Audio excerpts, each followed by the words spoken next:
NFR Extra follows all your favorite cowboys, interviews legends of rodeo, and talks to the best of country music. Follow Nevada Caldwell, Ryland Bentley, and Steve Godert every week as they delve deep into the stories behind the road to gold in Vegas at the National Finals Rodeo. It's revealing, comedic, and sometimes emotional. Find it on Spotify or anywhere you listen to podcasts. NFR Extra. All dirt, all rodeo, all year.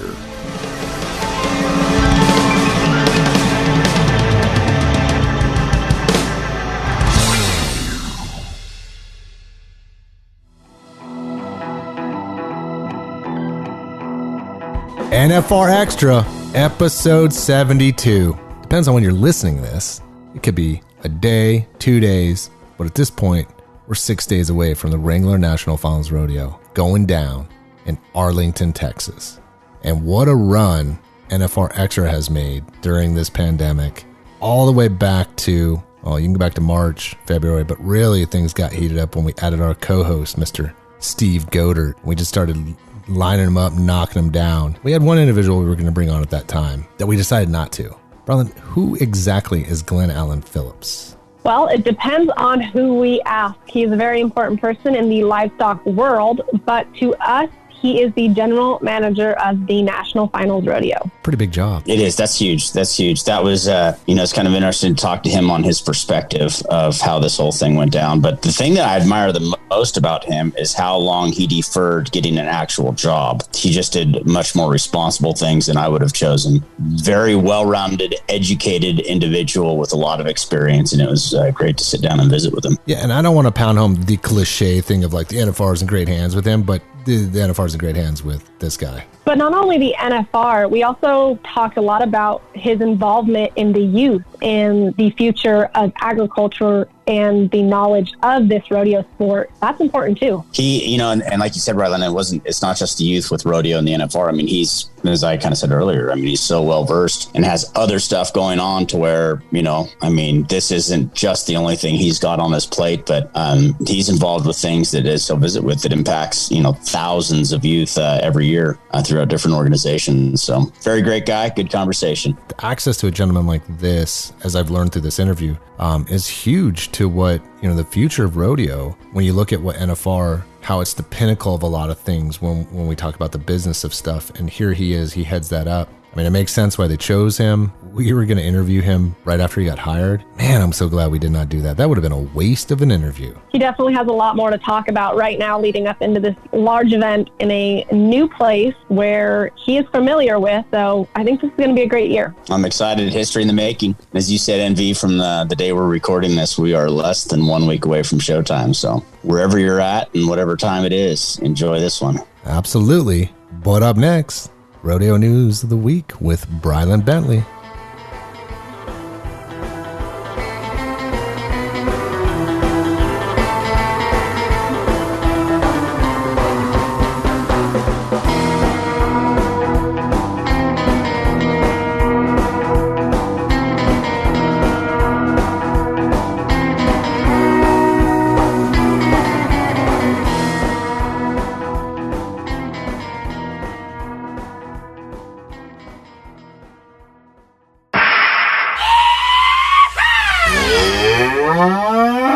This is Bryland's Bull, the Rodeo News of the Week.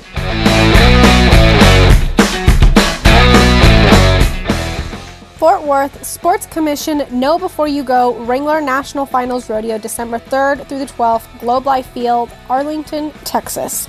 Parking lots open at 4 p.m. Doors open at 4:45 p.m. Please have tickets pulled up in MLB Ballpark app to be scanned at entry. Face coverings required for entry and throughout visit. No bag policy in full effect. This is a cashless event. Only credit cards will be accepted for concessions and merchandise. Following the rodeo performance, the buckle ceremonies will take place at Texas Live starting at 10:30 p.m. Don't forget to join us daily at the Junior World Finals presented by Yeti in the Cowtown Coliseum, Fort Worth Stockyards from 7:30 a.m. to 3 p.m. Cowboy Christmas, it's all here. Fort Worth Convention Center, 10 a.m. to 7 p.m. Free admission, open to public.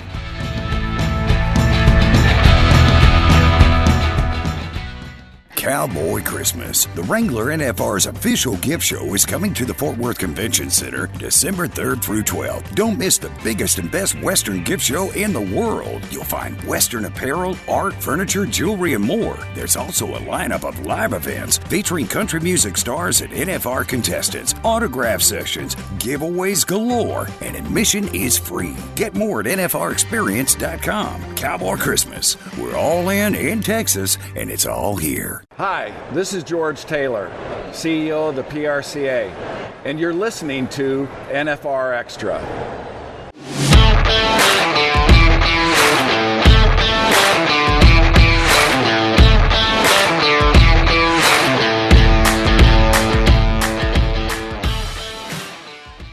Glen Alan Phillips has spent his career based in the livestock show, equine, rodeo, and fair industry. He has produced the largest livestock shows, equine shows, and rodeos in North America. He began his career with the Houston Livestock Show and Rodeo, and from there, he transitioned to the San Antonio Stock Show and Rodeo, where he spent 19 years. He currently serves as the president and CEO of the American Royal Association in Kansas City, Missouri. Glen Alan Phillips, Wrangler National Final Rodeo General Manager, welcome to NFR Extra, sir. Thank you. Thank you for the opportunity to be here.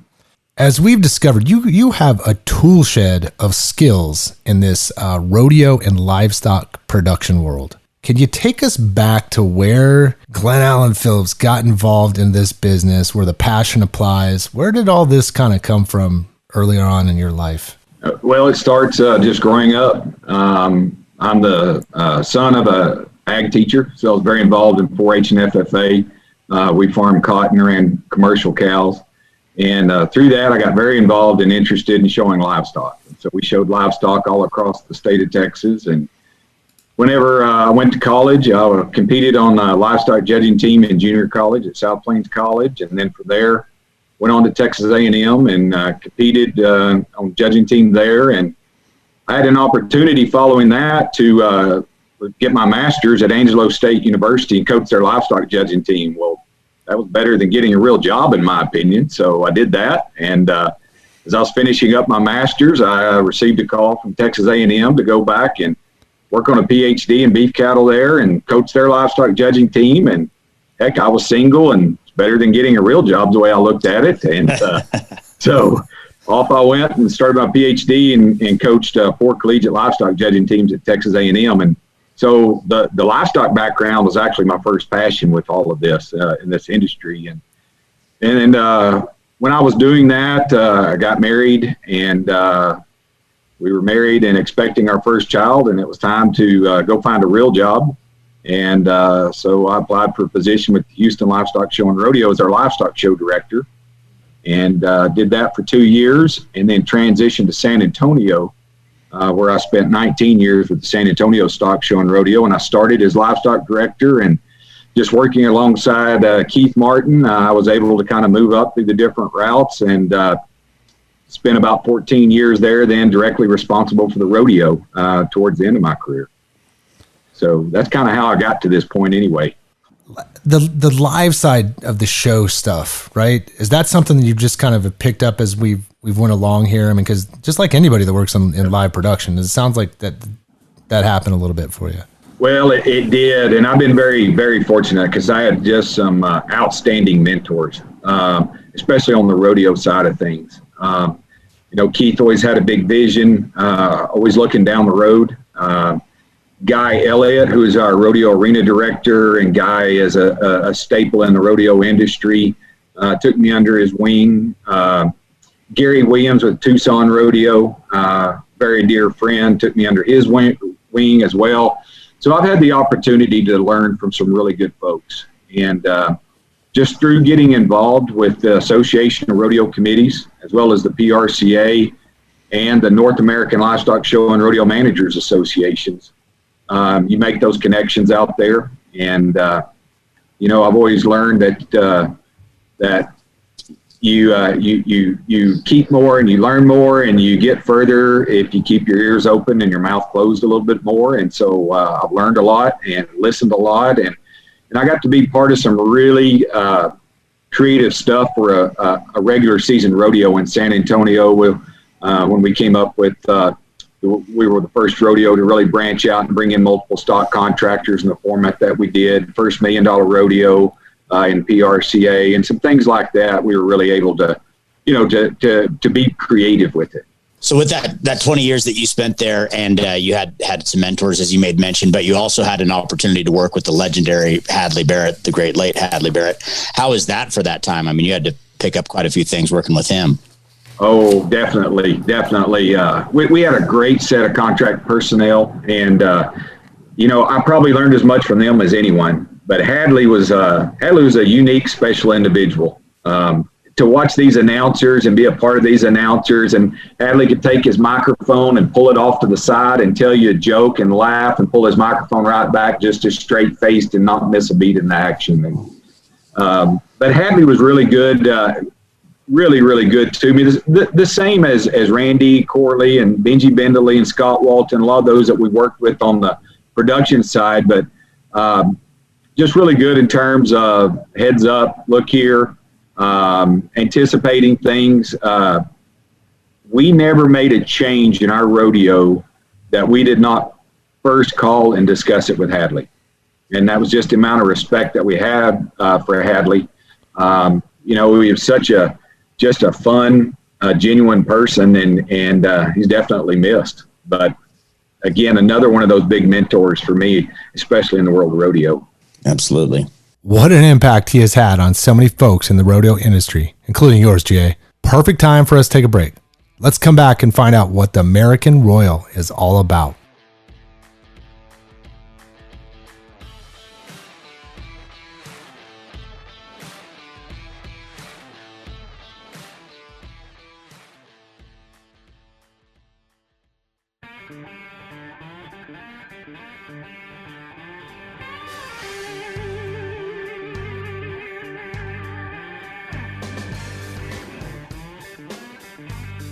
My favorite NFR memory is, I'm going to have to do a split, because it's the very first camp I ran there, I won the go-around, I think, in 85, and that's kind of set you off. And then the last time I ran one in 06 is the last time I roped. I won the all-around at the NFR, and I think that last camp was very important for me to win that. So I have to say that's two of them, 1-2.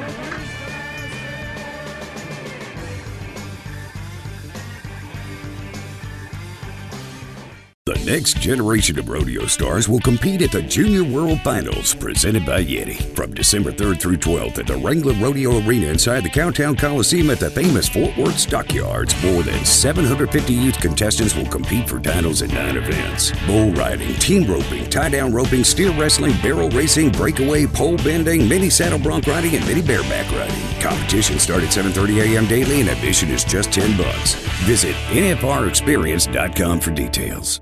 Looking to rope in some news and features you can't find anywhere else? Then look no further than the series of blogs and vlogs at NFRExperience.com. You'll find customized content from experts in all things rodeo and Las Vegas. There's the NFR Insider and Stock Blog with Susan Canode, Hurley's Hotspot and Heart of the NFR with Brian Herbert, The Road to the NFR with Mr. Dale Brisby, NFR Experience with Patrick Everson, and the Junior World Finals with Jack Nowlin. There's something for all rodeo fans. Check it out at the newly redesigned NFRExperience.com. This is the NFR. This is Vegas. Hi, I'm Caleb Bennett, and this is NFR Extra. We're back with President and CEO of the American Royal, Glen Alan Phillips. The San Antonio Stock Show and Rodeo has grown to one of the largest, most prestigious single events in the city of San Antonio, with approximately 1.5 million visitors entering the fairgrounds each year. The success of the San Antonio Stock Show and Rodeo is attributed to over 6,000 volunteers who give countless hours to the organization.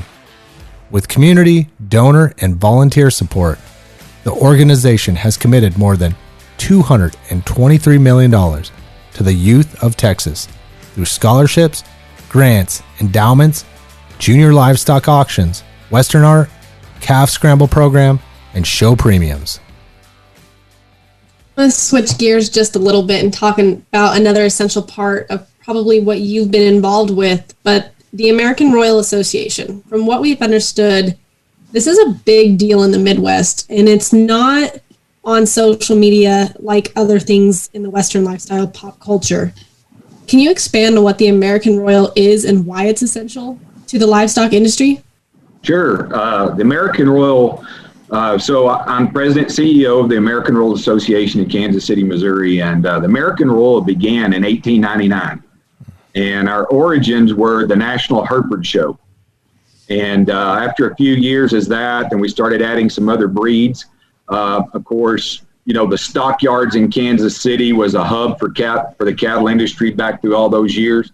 Well over 100,000 head of cattle a day coming into the stockyards area. So our origins go back to the livestock show, promoting agriculture and primarily beef cattle.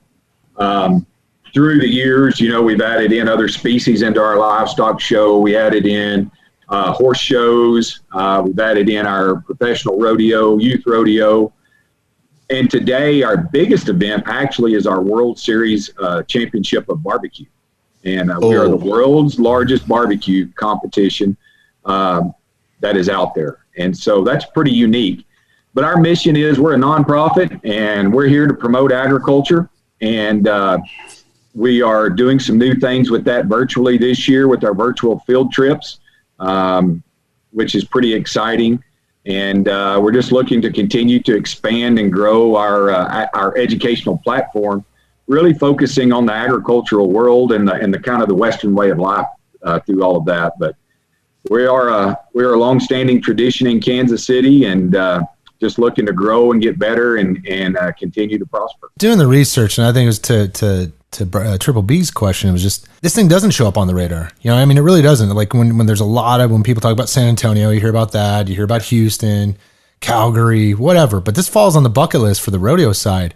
What drew you into that situation? Because clearly you got some great mentors. And well, you know, our rodeo years ago was one of the premier rodeos, and due to some facility issues, it was moved out of the large arena into a smaller arena. So we're currently a smaller arena, but we're also in the fundraising stage to build new facilities in Kansas City, Kansas. So we're still growing and prospering, but a lot of it had to do with just the livestock show world. Again, the connections through the North American Livestock Show and Rodeo Managers Association.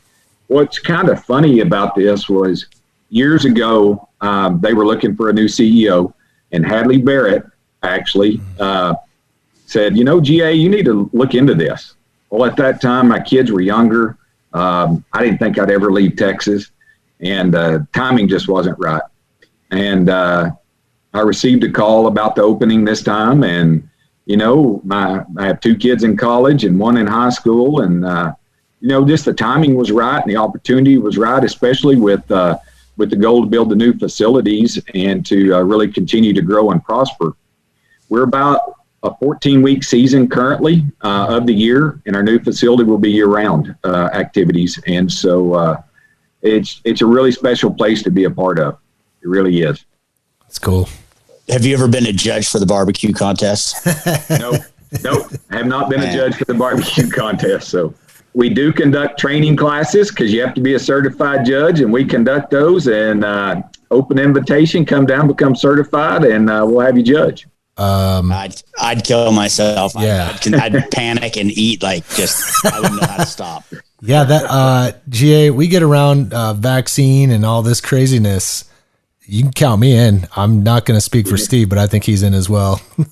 Give me a call. We can make that happen. Oof. I got the meat sweats just talking about it. We got to slow down. Talking about all the craziness that's gone on this year, one of the things we like to highlight is where were you? What was going on when the pandemic hit, the COVID-19? Wow. So while I'm in Kansas City, I go back and forth because my family's still in Texas. And so my kids rodeo and show livestock as well. And we were at the Houston Livestock Show and Rodeo, showing sheep that day, market lamb. And the rumors started going around that, hey, they're going to close it down. They're going to close it down. And being in the industry, everyone, the other exhibitors and parents are coming up to me, and I'm thinking, there's no way they'll close Houston down. Well, was I wrong? So we were there in the middle of showing livestock whenever they closed their gates at 4 o'clock that day.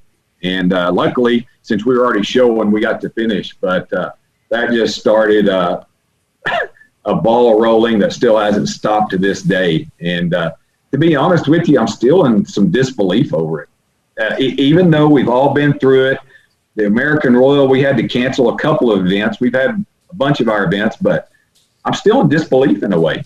Not just been you, there's few people that we've interviewed that were at Houston at the time when all this, I mean, obviously it's a gigantic rodeo, so it makes sense. Sure. I want to go back to your American Royal though.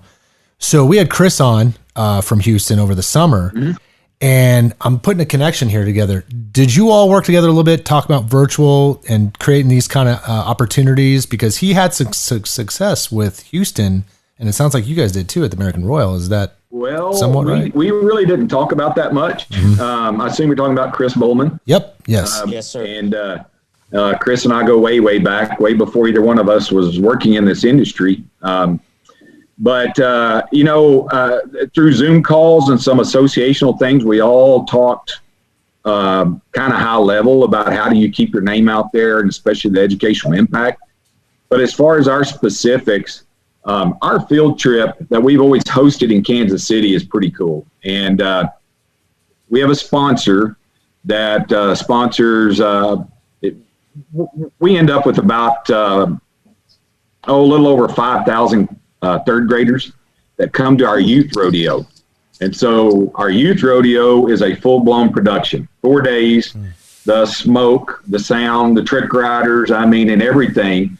So we have our youth contestants competing in front of third graders that are from the urban area. But before the rodeo starts, they go through what we've always called our school tours or our field trips.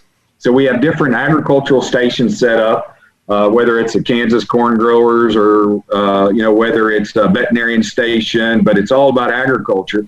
So these third graders who aren't exposed to any form of agriculture, they get to come and go through that. And then they get to go and to the youth rodeo. And but with COVID, we couldn't do that this year. And so we branched out and we went virtual with our field trips. We've expanded. We now have, we're reaching well over 6,000 students. The number of states, I think we're in like 18 states plus Italy, of all places, has picked us up virtually. And you can go to our website, AmericanRoyal.com, and anybody can opt into it. It's free. There's no cost to it. And once a month, we roll out a new agricultural topic, and we've developed some. It's based on the kind of that third grade level, but we have some curriculum that goes along with it. We've tried to make it entertaining because, the one thing that I've learned about education is that if it's not entertaining, then no one wants to be educated. So you have to have fun with it as you go along. Education sure does create confidence. Let's stop right there.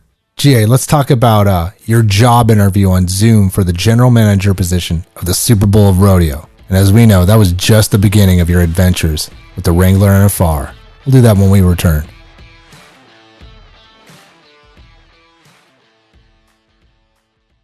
This is Brylan Bentley from NFR Extra. We talk to cowboys, legends, and country stars and delve deep into the stories in and behind the road to the gold in Vegas. It's revealing, comedic, and sometimes emotional. Don't miss an episode. Subscribe on Apple Podcasts, Spotify, iHeartRadio, or wherever you're listening right now. NFR Extra. All dirt, all rodeo, all year. Bob Tallman was born Robert Matthew Tallman on October 25, 1947 in Orovada, Nevada. His parents immigrated from Switzerland. The Tallmans moved to Winnemucca when Bob was 10. He tried football in high school, had a natural talent for golf, but he loved rodeo more, and he could rope. Tallman attended California Polytechnic State University in San Luis Obispo, where he met his future wife, Kristen. He was there to rope, but he cared more about spending time with his friends. He attended a rodeo in Fallon, Nevada in 1969, where he roped calves. He told the stock contractor that the announcer was pitiful. The contractor told him to do it when he was done roping. Tallman did and was paid $100 a performance. That started a rodeo announcing career that has now spanned more than 50 years. In a typical year, Tallman's on the road 270 days. He announces small 2-day rodeos like Snyder, Texas, and some of the most prestigious rodeos in the world. Previous announcers mostly gave the audience the name of the competitor, hometown, and the name of the animal. But Bob Tallman goes way beyond that. His resonance and style has become synonymous with professional rodeo. He's been voted PRCA Announcer of the Year 11 times. He's been selected to announce the National Finals Rodeo 27 times, including this year in Texas. That is more than any announcer in history. And by the way, his first NFR was in 1975. He's been the voice of the Fort Worth Stock Show and Rodeo for more than 40 years, the voice of the Houston Livestock Show and Rodeo for more than 30 years. His ability to educate people about the spirit of the West has earned him the distinguished honor of being inducted into several Halls of Fame that include the Pro Rodeo Hall of Fame, the National Cowboy Hall of Fame, the Texas Cowboy Hall of Fame, and the Bull Riders Hall of Fame. Each year he hosts major television events. He's worked for Fox Sports, ESPN 1 and 2, ABC's Wide World of Sports, Country Music Television, and RFD TV. He's also been in several movies. Recently, his more than 50-year career was featured on NBC Nightly News. He's appeared on ABC's Primetime and is a past recipient of the CBC's Sports Broadcaster of the Year Award. It is ranching, however, that captures his heart, as he manages hundreds of acres that makes up the 3T Ranch in Poolville, Texas, where he lives with Kristen, his wife now for more than 50 years. There he raises a herd of Angus cows and calves on organically fertilized grass and some of the purest water streaming from the Ogallala Aquifer. He is a visionary, a game changer, and an industry treasure. He is Bob Tallman.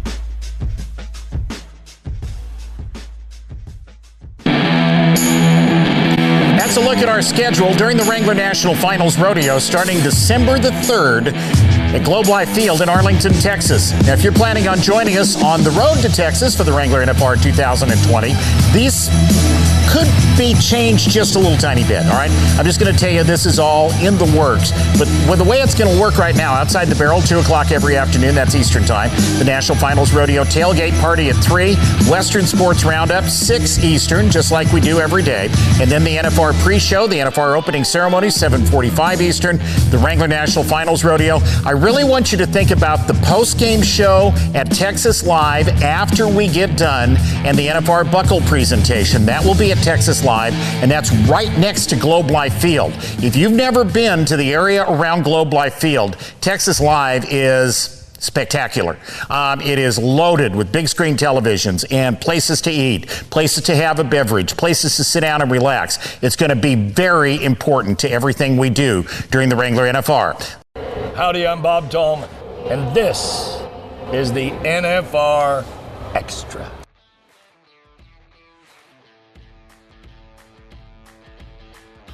Wrangler NFR General Manager Glen Alan Phillips is here on NFR Extra.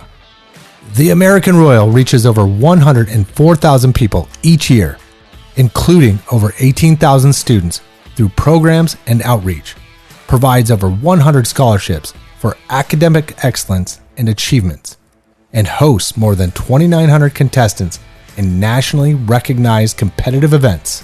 Collectively, the American Royal oversees $400,000 in scholarship funds and contributes over $1 million annually to agriculture education, scholarships, and competitive learning.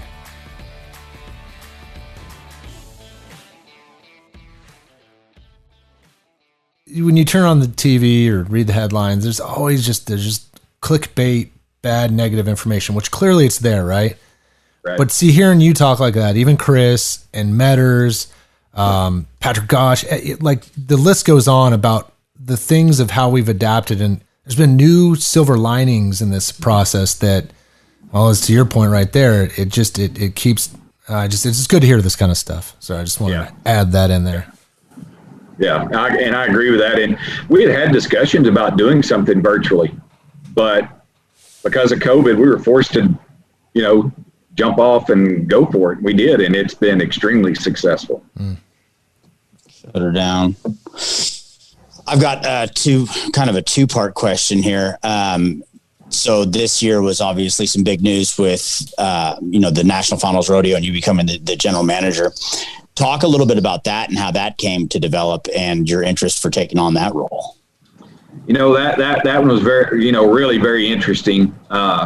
Again, I go back to some of my mentors and not just the mentors, but the contacts I've made throughout the rodeo world, be it stock contractors, other committeemen, or things like that. And so I actually received a couple of calls from people encouraging me to apply for that position. And of course, you research everything the best you can. I made some additional phone calls and thought, why not?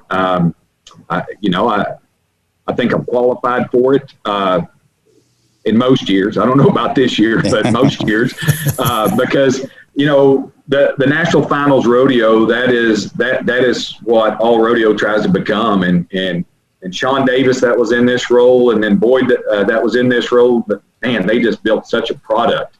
And we modeled a lot of the things that we did in San Antonio. We were a small arena. The dimensions were very similar. Fast-paced, 2-hour show. A lot of those things. And so I applied for it and interviewed via Zoom, which was kind of interesting. We'd closed our offices and live out in the country and in the hill country of Texas, and so not very good internet. So I went to my brother-in-law's house and had an interview, and then they called back and Pat did and offered the position. So I was just honored and humbled and scared, all of that together. I'm very, very fortunate that I have such an outstanding board of directors and executive committee with the American Royal, and they supported me in this endeavor, and a staff there that I wouldn't trade for anybody. And that's just allowed me the opportunity to do this. And I'm still a little scared, probably more scared than I've ever been with the changes that's been made recently. Yeah. That was, yes. Go ahead, Envy. You want to? Yeah, I just want, because being part of the NFR for 20 plus years, production side, and for GA side and all the other things overseas. But are you like kind of a gentleman that just kind of goes through and takes things as they come, and you just be consistent? It's your work ethic, and if that opportunity comes, you go after it? Or did you ever think, hey, when you're over it, running through the halls over San Antonio, like that, hey, at some point I want to get a crack at that Wrangler National Finals Rodeo? Or is this just, you just kind of take the waves as they come? I mean, is that something that ever crossed your mind? No, I really never thought about that, to be honest. There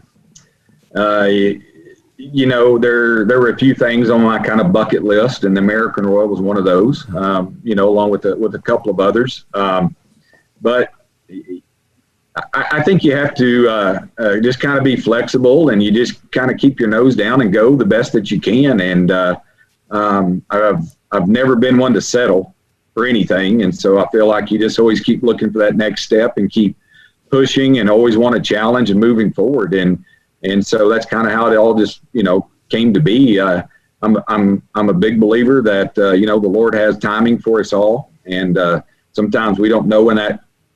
Sometimes His timing doesn't fit with what we think our timing is, and but it just worked out this way, and it's just such an honor to get a chance to do the National Finals Rodeo. Yeah, well, done research on you. I can tell you the boss man loves you. You come at seriously, like a lot of people are extremely happy about GA running some things. Has nothing to do with anybody prior to this. Just going forward, but I know just everything I've heard, people are extremely happy to have you on the team. Second question, MV. Still got the second. My bad. I'm done. That was great. That was very interesting here. And, you talk about Sean Davis and Boyd Polhamus, two gentlemen that for a long time had a lot of history in Las Vegas at the Thomas and Mack. One of my favorite quotes is Mike Tyson, is everybody has a plan until they get punched in the face. You got punched in the face, my man. Talk about that now with where, now it's not just the rodeo that and have taken things and added to San Antonio. Now we're essentially creating a brand new rodeo, brand new state, brand new everything. Yeah, I think I got punched in the face with a combination, then an upper hook and some of the other. It's wow. I mean, it's been crazy. By far probably the most challenging thing I've ever, been a part of. And there's so many reasons for that. The timing of it, the whole new location. We pretty much had 90 days to plan an event that takes a year's worth of planning normally. We're in a venue. On the same platform, though. I mean, on the same platform in Las Vegas. So right. In Las Vegas, it's a year's worth of planning to get ready, and now we had 90 days. And we're in a venue that has never had a rodeo in it before. Unbelievable. So trying to determine that and get that worked out. And then there's so many different people that are involved in different scenarios this year than where they traditionally are. So it's all on the PRCA this year financially. The state of Texas and Tarrant County has been a good partner and a big part of that. But, it's normally Las Vegas that does that. So the PRCA has been a lot more involved than what they traditionally do and in roles that they've never been in. So that the things that just blow your mind that you have to think about, though, is how much dirt are we going to have in that baseball stadium, and how are we going to get the dirt in and out, and where are we going to keep the rodeo stock, and then how are we going to get the contestants back and forth, and then boom, COVID, how many people can sit in there, and what are the protocols that you have to go through for COVID, and then you get key personnel that can't come because of health-related matters, and you're scrambling at the last minute, and so it has definitely been interesting. It's been a challenge. I can say this, that Sean Davis put together a team of people that have really they're more than carrying their weight on this. And for me, it's been challenging because you can't, for my first year, it's hard to plan anyway. But then on top of that, there's some of the things that, what's that old saying? You don't know what you don't know. And that has been obstacle after obstacle after obstacle. But, that's what makes rodeo special. Everybody's willing to jump in, pitch in, and find a way to make it happen. And that's what it really boils down to is just how do you make it happen? And we've reached out to help from so many people, and then just getting inundated with emails and phone calls and not being able to communicate effectively like really wanted to, because there's just been so many unknowns and so many moving parts to it. And there's a lot of folks out there, I'm sure, that are frustrated because we haven't been able to get answers on a timely basis back to them. But, the good thing about it, you just look them in the eye and, say, sorry, I wish I could have got this back to you a couple of weeks ago. And they have great attitude and said, we'll make it happen. GA, it is amazing what you and the team have pulled off to this point. Let's pause right there.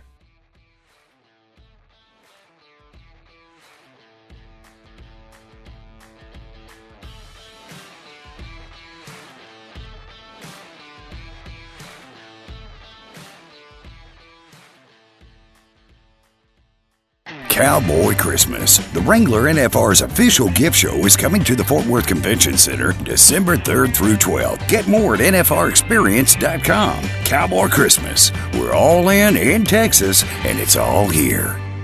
NFR Extra follows cowboys, talks to legends and country stars, and finds the stories that make up the season that leads to the annual showdown in December. Follow me, Nevada Caldwell, Brylan Bentley, and Steve Godert as we delve deep into the stories in and behind the road to gold. Listen to NFR Extra on Rural Radio, channel 147 on Sirius XM, every Monday at 6 p.m. Pacific, 9 Eastern, with a re-air Tuesday in the same time slot. NFR Extra, all dirt, all rodeo, all year.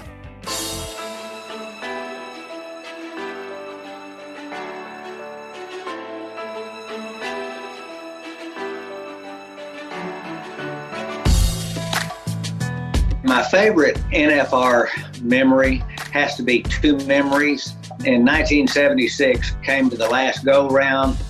I was tied pretty much with Randy Majors, and I thought, well, the way we figured it is I had to be over 90 points to win the average, to win the world title. but Randy Majors couldn't win any more than third place, and he couldn't score 90 or above, for the aggregate. So we rock along, and I tell my dad, I said, well, there's two bulls I can be over 90 points on guaranteed, and that's Red One and Generalissimo, and I'll have one of them, so don't worry about it. I got this. And sure enough, they drew after the rodeo, and I've got Red One. Well, that's the good news. The bad news was Randy Majors drew Oscar, which was maybe the most famous bull going at the time. And I rode Red One, scored 95 points, and Randy Majors rode Oscar, scored 87 points, and won third place. So I won the PRCA championship and the World Championship. But capped it off, Red One ride was probably the most pressure, best ride I ever made. At the same time, the other memory coming the very next year.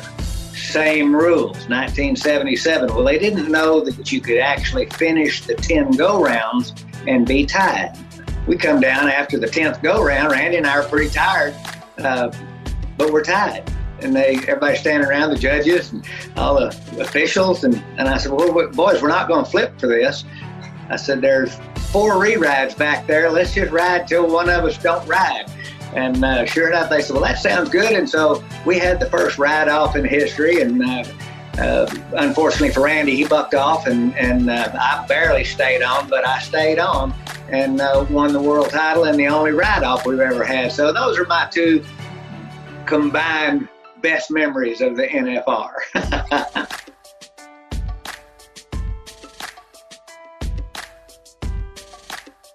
The next generation of rodeo stars will compete at the Junior World Finals presented by Yeti from December 3rd through 12th at the Wrangler Rodeo Arena inside the Cowtown Coliseum at the famous Fort Worth Stockyards. Visit NFRExperience.com for details. Hey y'all, I'm Cody Johnson, and you're joining us right here on NFR Extra. We are kicking it with Glen Alan Phillips.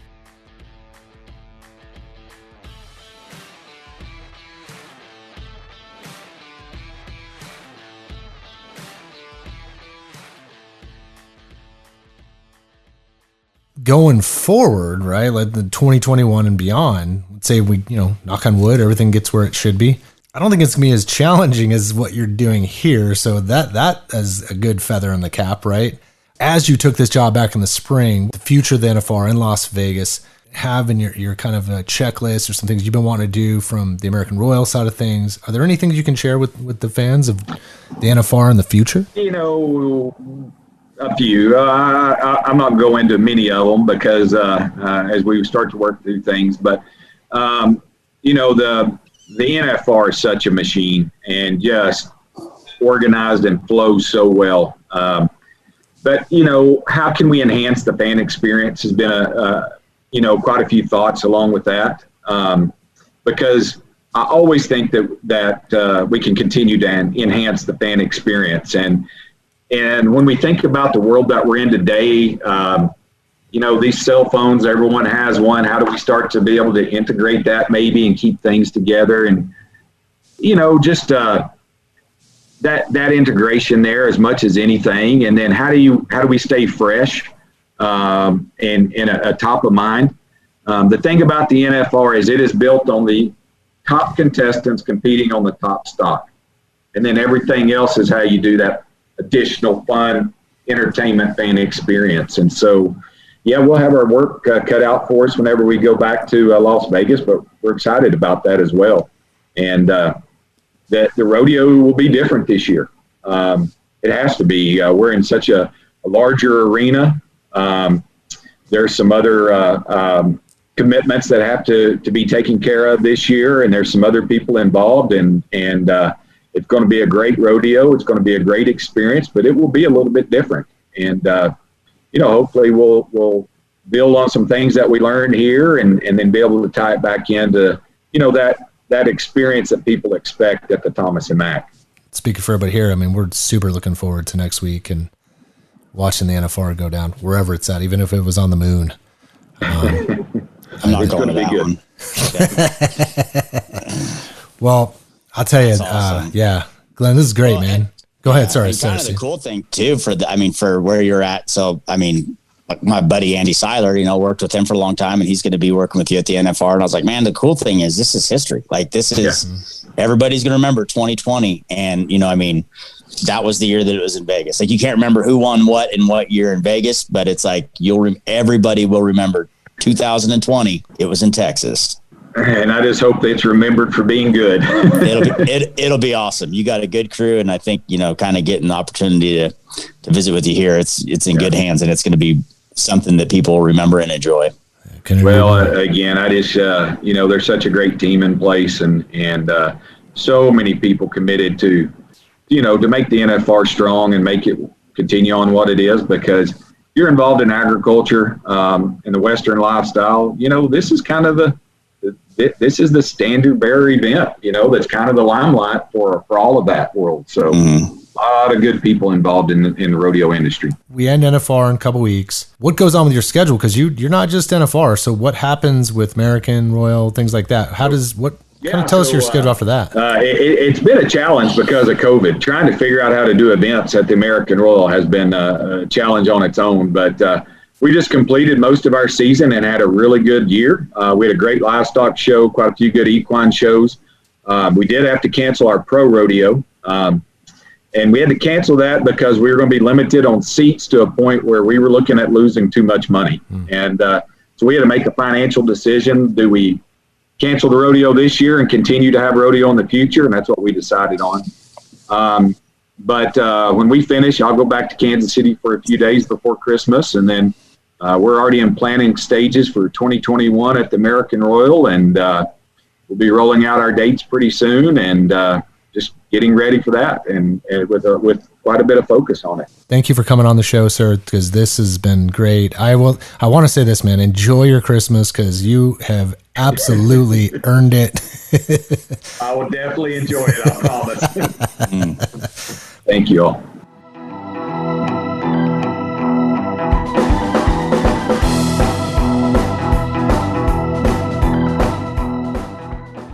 We want to thank Glen Alan Phillips for hanging out with us on NFR Extra. Want to experience more of the NFR? Then visit nfrexperience.com. And we invite you to subscribe to NFR Extra on Apple Podcasts, Spotify, Google Podcasts, Stitcher, iHeartRadio, or wherever you're listening right now. If you like what you've been hearing on NFR Extra, we would love it if you gave us a 5-star rating and tell your friends how to subscribe. NFR Extra. All dirt. All rodeo. All year.